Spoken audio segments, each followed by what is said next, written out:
وحياها بديها سنة وقع بالشام تدخي حقها كسو وحي أبارها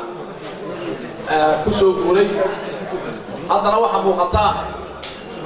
إنا يدو عاوسكي هاكا كداي يروبك وسيران يو والله يا وين كل كسو قولي وكسو قولي باي أي صدق بعطودان وحنا نقول باهي هاي أنت سيدي لو حلل لها أي أساس لو باهي هاي وحكما يدي حملين يا صوح الشام وفي نور بوحية كالتي سلطان موسى شابلولاد أنا وصول الشيخ يا سلطان إسماعيل وحال كان له يبي وحوي ومقعي ياخذ كتاعنا ومضى خير سلمان شيخ موسى أنا وصومنا markii la yuu waa ila kii uu dhalay magaalada Sheekh Muuse waxay ku kaliftay in ilaa ka soo qayb galo anoo sooman taas waxay ku soo halkan uga taagay Sudan Maxamed Sudan Abdulqaadir ana sida fariintiisi waxay xaafad ugu soo wareegtay wax sarada ana jooga ana wallahi biyo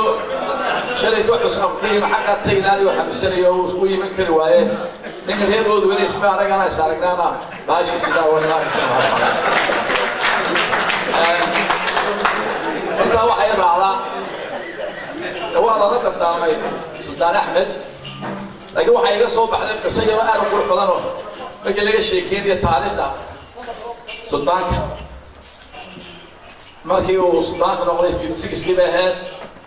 وها مركز كعان كيمي وشغاله نقضي ماري ونقضي halkaasoo ka bilaabay hadal magdooda dhacday sultaan soo saaray magaca ku tusaalkaasi sanadda markay badato oo markay dawladdu jilicsan tahay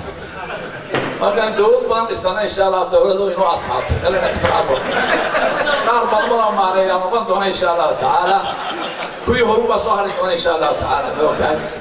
markaas waxay ku tusaa markay salaadiintu badato inay jirto authority hoos yarata ay daciiftay oo dadku madax u baahnay لكن ما كان ماذا دورده أكادو صادق ويسوني بدكود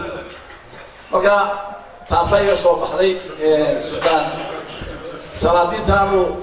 ما لما علوي هو حلا أوه كويس على مصاري كور صوب روما تشعله بق دياشة يا شاء الله دياشة يصير له ألف شيء لكنه يسكم لهم له وليس سودان باه كان حقي وحبك ما هو كواس حكم يا مولين صادق الله أول حي waxay ugu daray wax weeye heer awdo salaadiintooda bariga hore aad loo fiicnaan jiray mikrofoonku ku yana hadda bariyaha moodada dhaxayda tartamaya hadal wada mikrofoon bisita axmed waxaan ka hadda raashin axmed mikrofoonka waxa yaraado salaamu calaykum wa rahmatullahi wa barakatuh